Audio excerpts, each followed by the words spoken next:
Namaskar, friends. This is Shekhar Mayanil here again with a brand new episode of Yogic Neurosciences in Hanuman Chalisa. And this is episode number 20th. So before I begin, let me bow down to Ganesh ji and, of course, Hanumanji Maharaj, who is my own breath. So let me share the screen with you. Today's episode is going to be little longer, just a few minutes longer. The reason is that I have some very important things to share with you.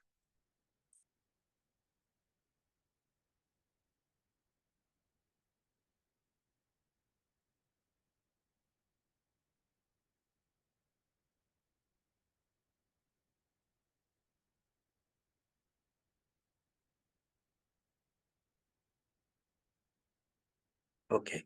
So before I start the thing, I would thank you everybody for watching, subscribing, and sharing and liking the video. I'm really thankful and grateful to you all for being with me uh, for all those so many episodes. Thank you so much.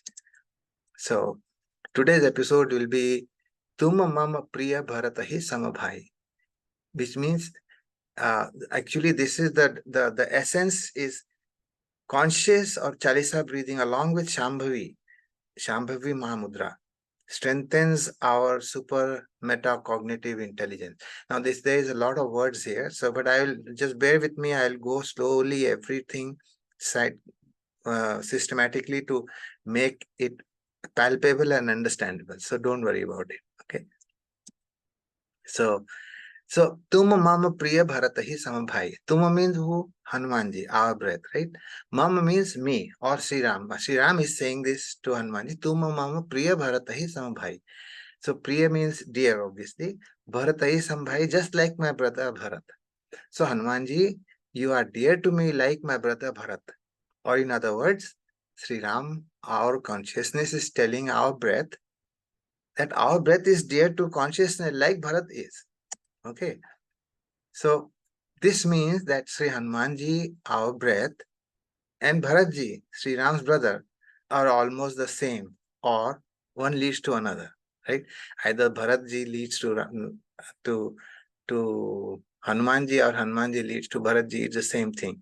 And if, let's say, for this is the simple mathematical equation that we have studied in our childhood, A equals B, and if A is also equal to C, then B is equal to C. So what are the similarities between Hanumanji and Bharatji? That's the thing that, then why is he saying this, that both Tum Mama Priya Bharatahi Samabhai. Samabhai means just like. So which means there has to be some similarities between the two, right? So the similarities between Bharatji and Hanumanji as follows. So both are dedicated to Sri Ram. Bharat Hridaya Siya Ram Nivasu. See, in Bharatji's heart, Sri Ram is always residing. And same is here with Hanumanji Maharaj. So Hanumanji Maharaj in Sundarkand, he says, Chaleo Harash here Dhari Raghunatha. So here means Hridaya, in the heart. In the heart, he keeps the Raghunatha means Sri Ram. Harash Hridaya Rakhi Kausalpura Raja. So this is what is in Sundarkand, it is mentioned here. Now, some poet has written a beautiful couplet describing Bharatji. प्रेम छिपाए ना छिपे जाघट परघट होए जो मुख से कुछ ना कहे तो नैन देत है रोए. So Bharatji is a very different kind of a devotee. Compared to Lakshmanji, he's a different one. So when they were children, teenagers, or maybe a little earlier than that, between teenager and 7-year-old, they used to play. So Bharatji always used to be in the opposite side of Sri Ram playing the game, whereas Lakshmanji always wanted to be with him, always next to him. So why was somebody asked him, Bharatji, why you want to play opposite to Ramchandraji always? Because he says, I can see him. That was his love for him. Prem chupaye na chupaye jaghat pargat hoye, which means you cannot hide love. Wherever it is expressed, it is always, even if you cannot speak out, but the eyes, through their tears will show the real love for that devotee. So, and in same is here, yatra yatra raghunatha kirtanam tatra krita mastakanjali vashpavari paripurna lochanam marutim namata rakshasantaka. So Hanumanji is also the same thing. He says wherever there is Raghunath Kirtan, there is Ram Kirtan going on or Katha going on, Hanumanji always is present there all the time, no matter what, wherever it is. And he's with tears in his eyes, thinking about the compassion that he has shown and love that he has shown to Hanumanji. So that's what both are. Hanumanji and Bharatji have this quality in them. Now, in addition to Atulita Baladhamam, Jnaninam Agraganyam, Sakala Guna Nidhanam, and Raghupati Priya Bhaktam. Raghupati Priya Bhaktam we just saw. Atulita Baladham, both are great equally. Don't underestimate Bharatji's strength. He is also Atulita Baladhamam. And of course, Jnaninam Agraganyam. Jnaninam Agraganyam is the ultimate in Gyan. He is the first person in Gyan. Same is with Bharatji also. Obviously, they will stand next to each other almost. They are that good. And Sakala Guna Nidhana, to the abode of all virtues, they both of them. And Raghupati Priya Bhaktam, obviously. So let's see. Our breath is dear to consciousness. Okay, that's what Hanumanji said, Tum mama priya bharata hi samabhai. So tum mama priya. So Bharat, if Ramchandra ji is consciousness and breath is Hanumanji, then our breath is dear to consciousness, right?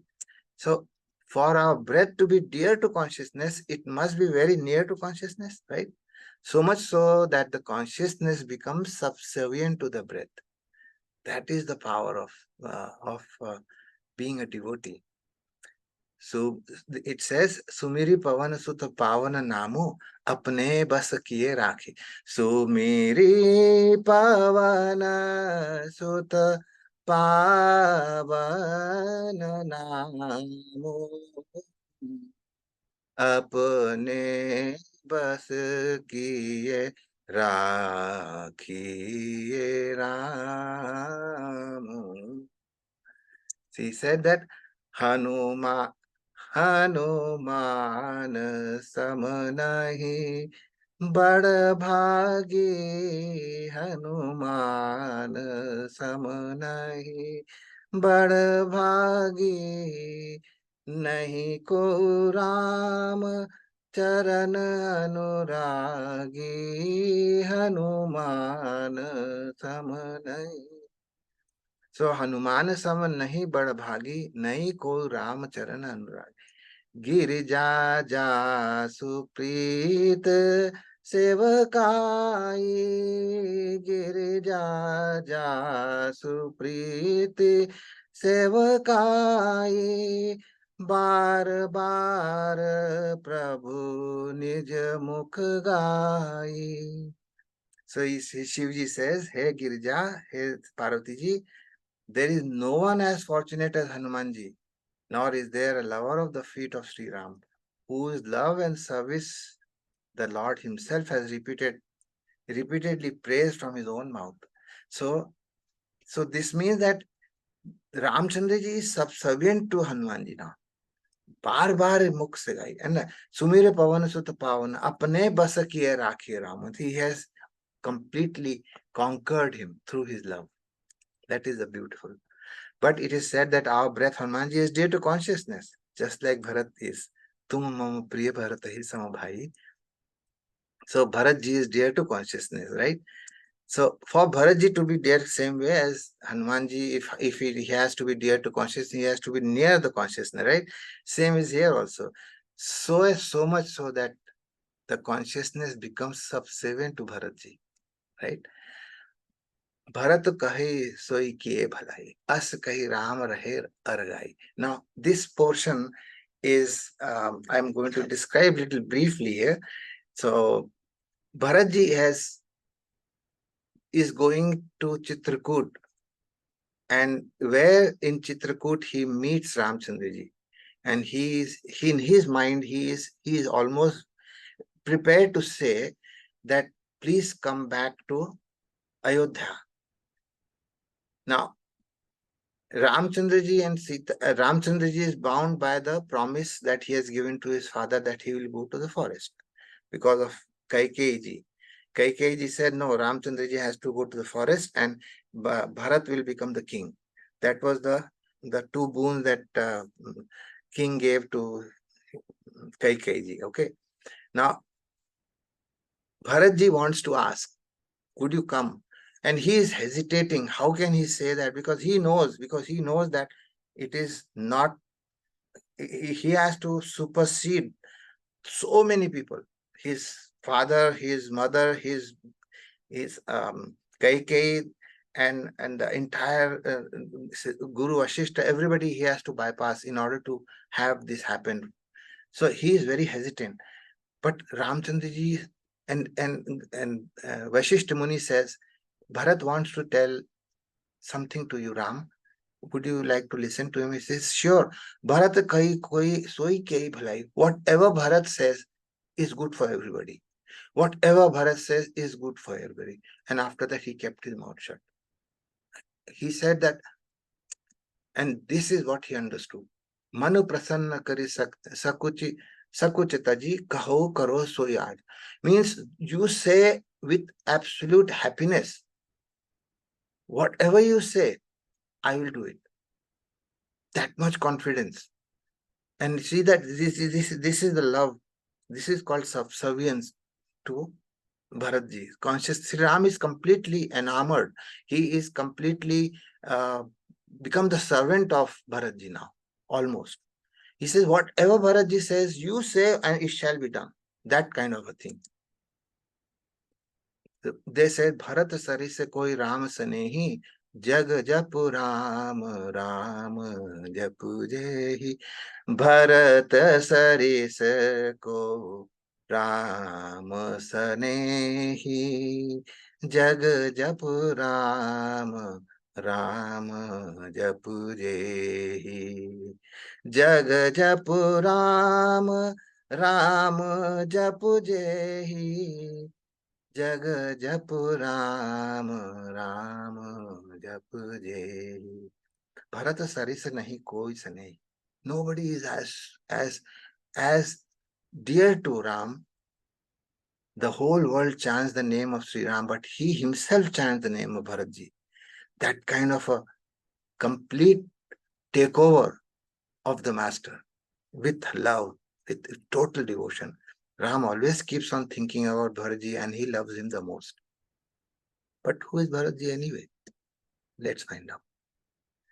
When we study Ayodhya Kand of Sri Ramcharitmanas, we really know who Bharatji is. Or maybe not. I don't think so. Perhaps not. Because his character is so deep to fathom. It is impossible to dive into his character. It is unbelievably deep. I will dwell on Bharatji in a separate playlist. As a playlist, I will dwell on it like several episodes just on Bharatji itself. Some later on. And that's the plan. So Bharatji argues so let's say, okay, I'll give a brief description of this.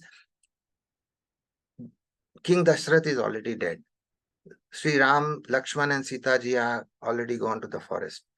And Bharatji comes from his maternal uncle's place into Ayodhya and he sees his father is dead.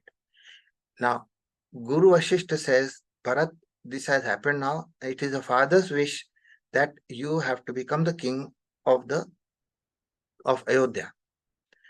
So, Bharatji argues with his elders, Guru Vashishta, even Ram's mother's Kaushalya. Everybody wants him to become the king because he said that there is a throne without a king is not a good thing to have. It is not safe and it is not good for the people. Hence, you should take up this thing. The entire kingdom, the kingship has been given to him on a platter. And Bharatji said, no, that's not the right thing to do anyway. So he argues with his elders. At length, Guru Vashishta, Mother Kaikeyi, Mother Kaushalya, and the entire ministers and people and everybody. This shows that Bharatji has Vivek Buddhi, or the discerning power of his intellect, to distinguish between the right from the wrong and being firm on what is right thing to do. That is what Bharatji is. That is called Vivek Buddhi. He proved by logic that 14 years of exile for Ram was not the wish of his father, King Dashrath, but the evil play by his mother Kaikeyi, assisted by Manthara to make him the king of Ayodhya. Therefore, him becoming the king is out of question. So he uses that logic. Bharat ji is true embodiment of Vivek Buddhi, or discerning intellect. So he said that now you want good for the people. You say you, good for people, good for the throne, good for Ayodhya. Everybody saying is nothing doing. हित हमार सियपति सेवकाई, जो हर लीन मात कुटलाई, मैं अनुमानी दीखे मन माही, आनो पाय मोर हित नाही, शोक समाज राज के ही लेखे, लखन राम सिय बिनु पद देखे. Now he says, hit hamara siyapati sevakai, means my benefit, good for me is only in serving my brother Ram.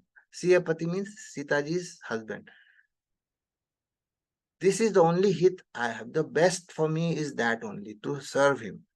So that service, that attitude of service has been snatched away from me by my mother through wicked thinking. मैं अनुमान दीख मन में, I have already thought about it. The only thing that will help me is to see the feet, the holy feet of my brother and my mother Sita ji. Binu dekhe, lakhan ram siya binu pad dekhe. It is not possible. Hit hamar siyapati sevakai. And then he says that tum chahat sukh moh bas, mohi se adham ke raj. Think, I am a deluded person. You want me to become the king, and you want the benefit of me as well as of the praja, means the people, the subject, and the whole kingdom. You want that? This is absolute delusion. So Bharatji understand what a deluded thinking can do and what the deluded people can do. So another instance when Bharatji shows that he is a true embodiment of Dharma, or the righteous living, that is the real Dharma. Sanatan Dharma is nothing but protocols for righteous living. That's it. So when Bharatji goes back to Ayodhya from Chitrakoot, after taking the sandal of Sri Ram, he asked sage Vasishtha if he can keep the sandals on the throne of Ayodhya and take directions from the sandal itself. That kind of sandal is not just a wooden piece here. It is not the shoes. It is Sri Ram and Lakshman personified there. So this is what his level of dharma is.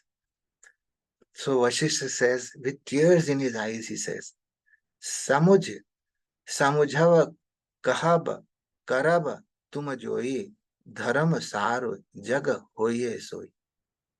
Samujhava kahab karab tum joyi, dharam sar jag hoy soy. What he says, Bharat, whatever you understand, whatever you say, or whatever you do, that will be the essence of dharma in this entire world.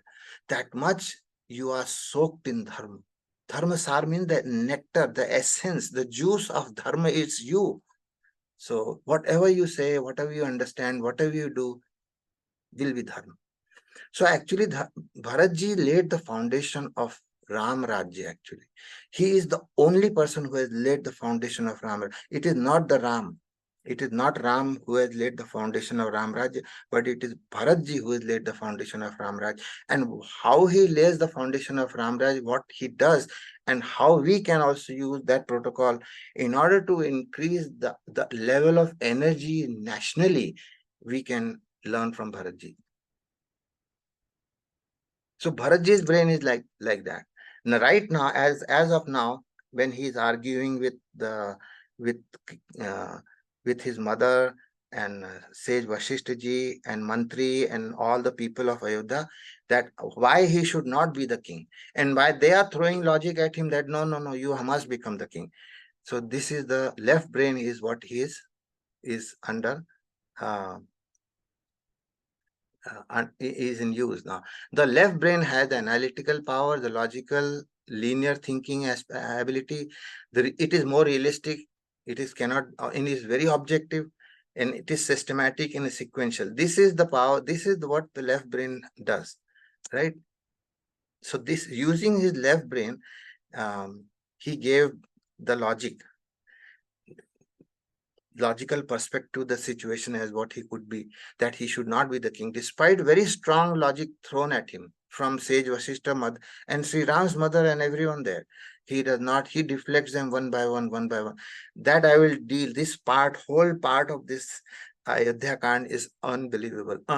You can learn a lot in that. So we'll discuss that later on some other time. So anyway, for the time being, but the question is, where does this balanced discerning intellect in Bharatji come from? What is this?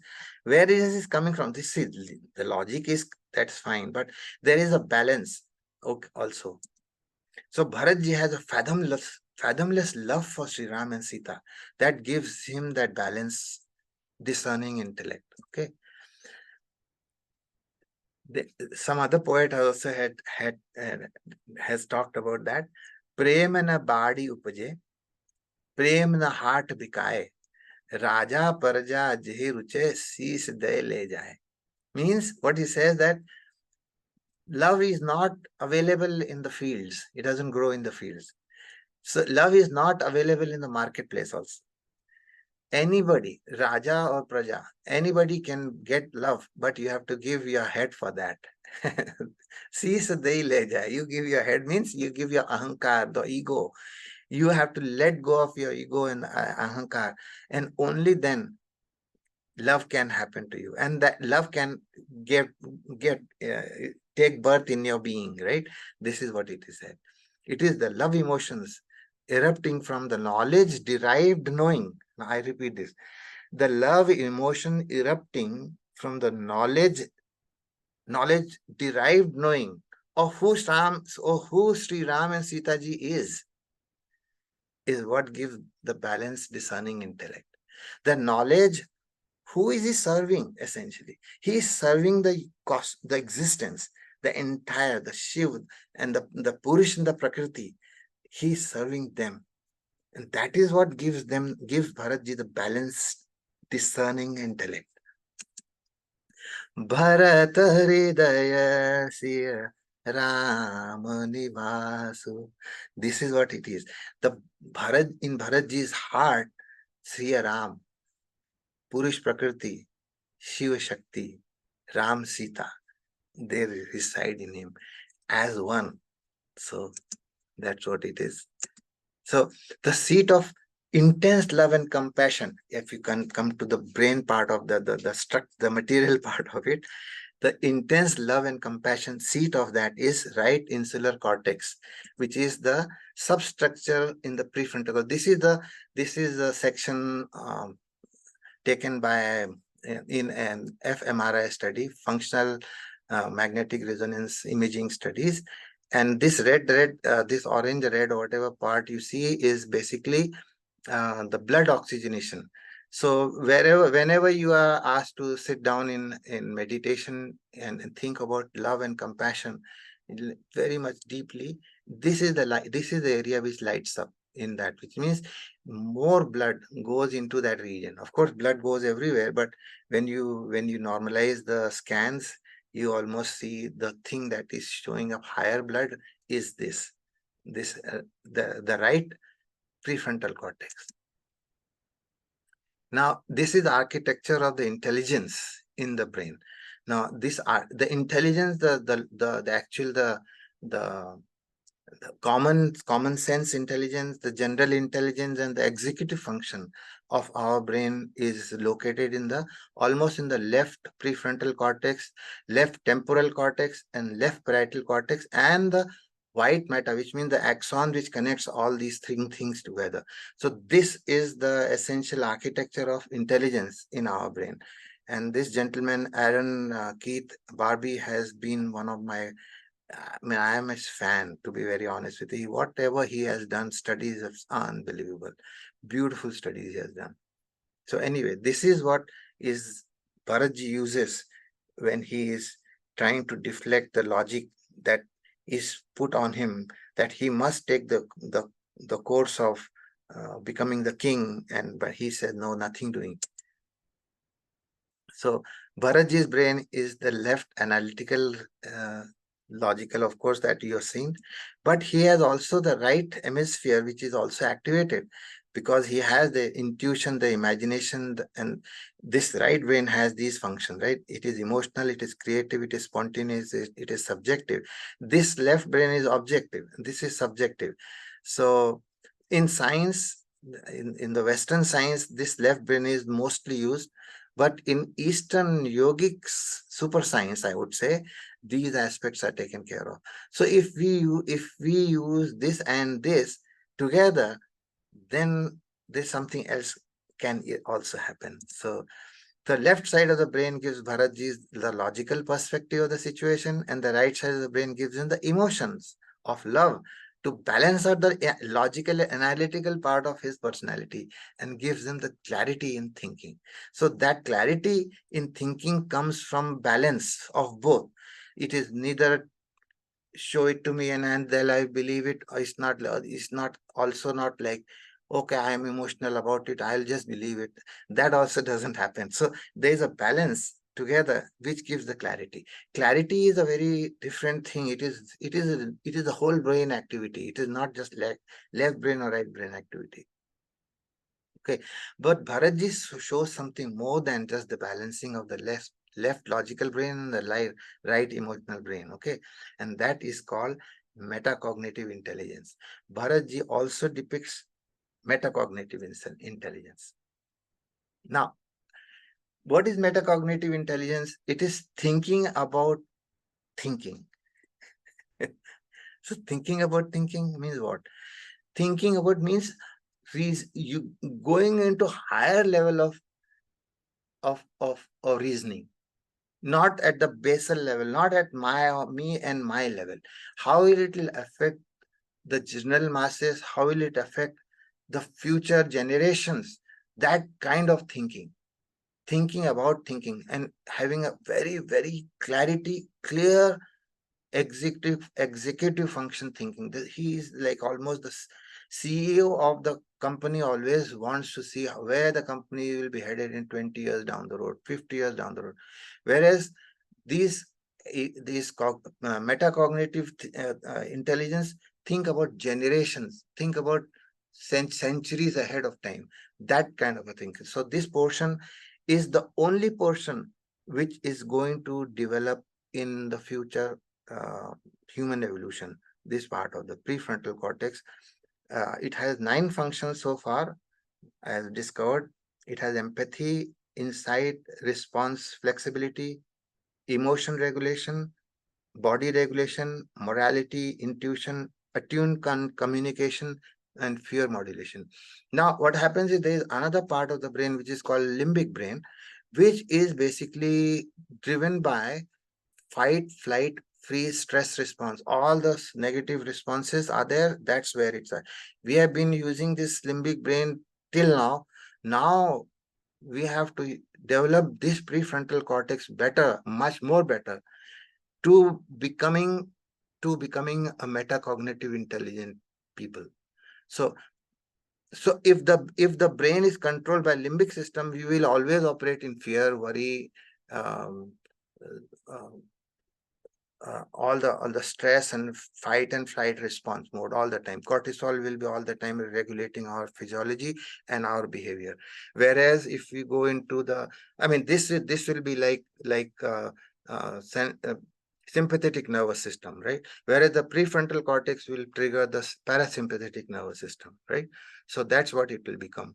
So if the prefrontal cortex regulates other aspects of the brain, the entire aspect of the brain, then that person will be calm, peaceful under all circumstances. He will not be stressed at all. This is the sign for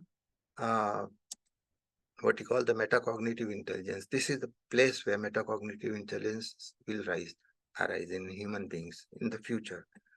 Okay.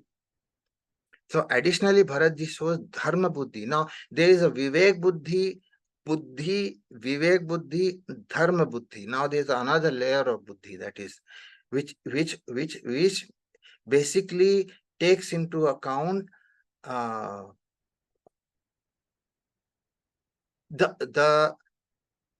essential aspect of laws of nature.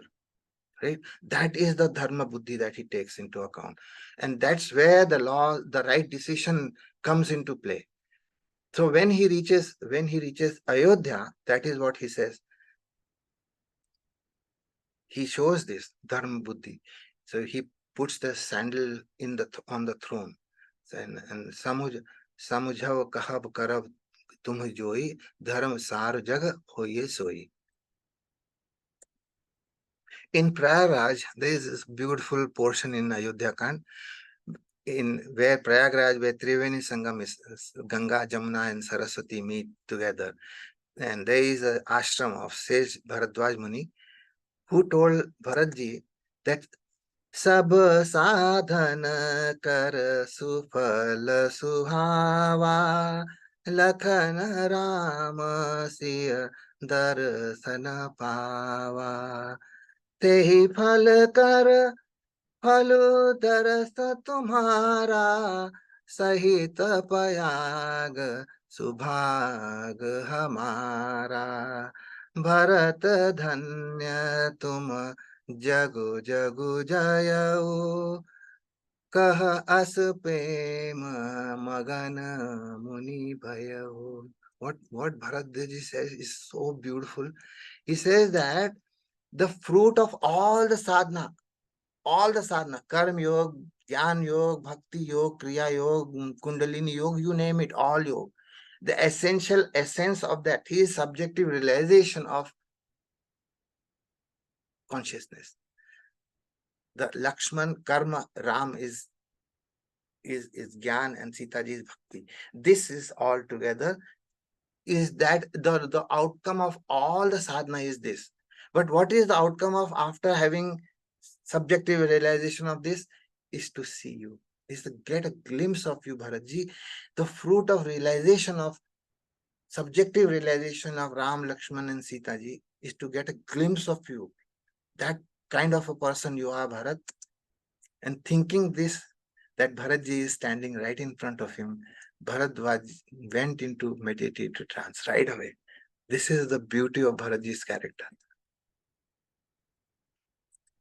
So I'll just recap again whatever we have done thus far. The analytical left brain, logical, the emotional, the creative, imaginative right brain, and then the prefrontal cortex. This is the central part, which is in the front. So just up between the eyebrows, right? So this portion is basically the Triveni Sangam. The left brain, the right brain, and the prefrontal cortex, which has its own independent existence per se, I would say. Even though it is part of the right and the left brain, the rostral part of the right and left brain, but still it has its own essence, structural essence, because it is still growing. It is the only thing which is still growing in the brain. So growing means evolving, I would say. So this is the Triveni Sangam. So Now you'll appreciate why paying attention between the eyebrows in the Shambhavi Mudra during pranayama is important. See, what happens is when you pay attention between the eyebrows, what happens? This attention itself draws blood into that area. Say, for instance, if you're sitting quietly in your drawing room and you're thinking, so why don't I take a jog just now? The very thought of you taking a jog, what happens? The whole body blood rushes directly, the oxygenated blood rushes directly into your leg muscles, thigh muscles, calf muscles, everything. Suddenly it rushes there. Because this thought itself, this attention itself, which makes the thing happen. That's why when you do Shambhavi Mahamudra, you pay attention. You always are told by several great masters like Sadguru or Ramdev or all the Kriya Yogi great masters, Sri M, all those people, they talk about do the Shambhavi Mahamudra, which means you pay attention between the eyebrows. What it does is this, it enhances blood in the prefrontal cortex, allows it to grow further and further so that you can have the Triveni Sangam here going on, right? And now you see what is the relevance of Nadi Shuddhi, the Nadi Shodhana and Anulom Vilom Pranayam, the left nostril. So somebody, I asked this question to my Guruji. So he said, Gurudev, I said, we are breathing, the air is going into the lungs, whether it is going through left or right, what does it matter? The volume of air goes into the lungs. He said, no, you don't know that. He said the left nostril controls the right brain and the right nostril controls the left brain. So there is a process. Say if you get up in the morning, early morning, you always see that one of the nostril is kind of half closed, a little bit. So, but it is not smooth as the other one.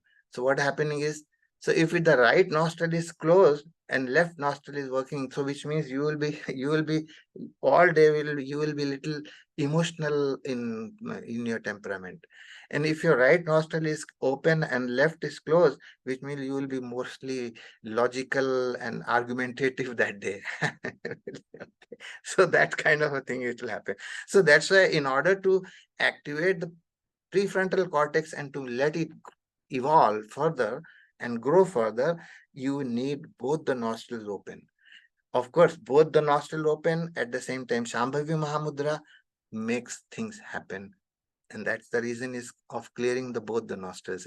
Now, what is all this when it does happen? It creates a dharmic balance.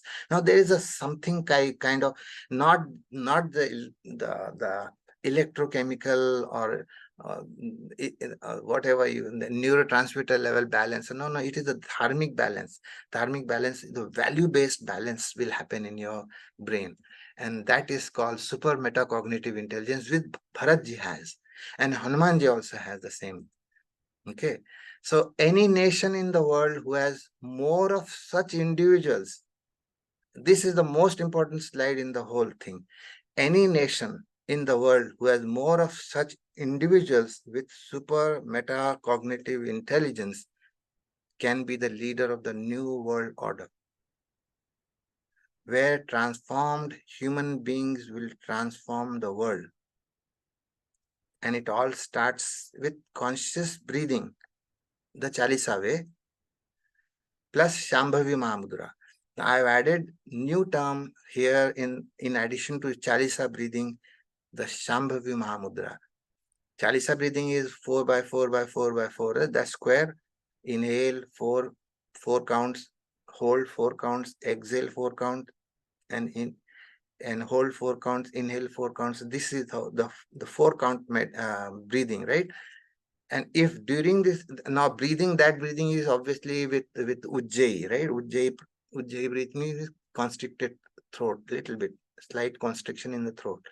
So when you breathe that way, in addition to that, if you pay attention between your eyebrows, which means Shambhavi Mahamudra, with little bit eye tilted upwards, eyeball tilted upward, that gives the start of super metacognitive intelligence to take birth in your being. And that is exactly what Atulita Baladhamam Jnaninam Agraganyam Sakala Guna Nidhanam Raghupati Priya Bhaktam. All these qualities will come to you through Hanumanji's grace. Hanumanji's grace means your own breath. But now with Shambhavi is whose grace? Bharatji's grace, because he shows that dharmic balance, not just the mental equilibrium. It is the dharmic equilibrium, so one level up. That is super metacognitive intelligence, and it is possible. Thank you very much, everybody, for watching and subscribing and sharing and liking this video. And of course, other videos, you have loved me so much. I am so indebted to you for this. And stay tuned for the next one, episode 21.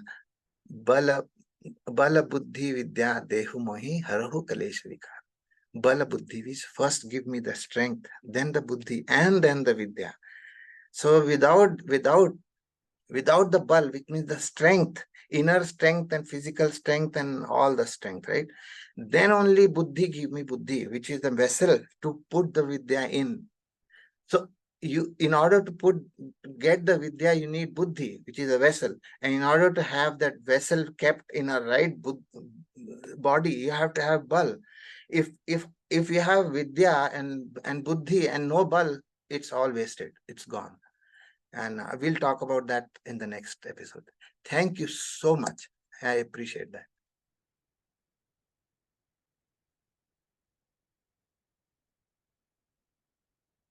Thank you very much, and looking forward to you to the 21st episode. Thank you.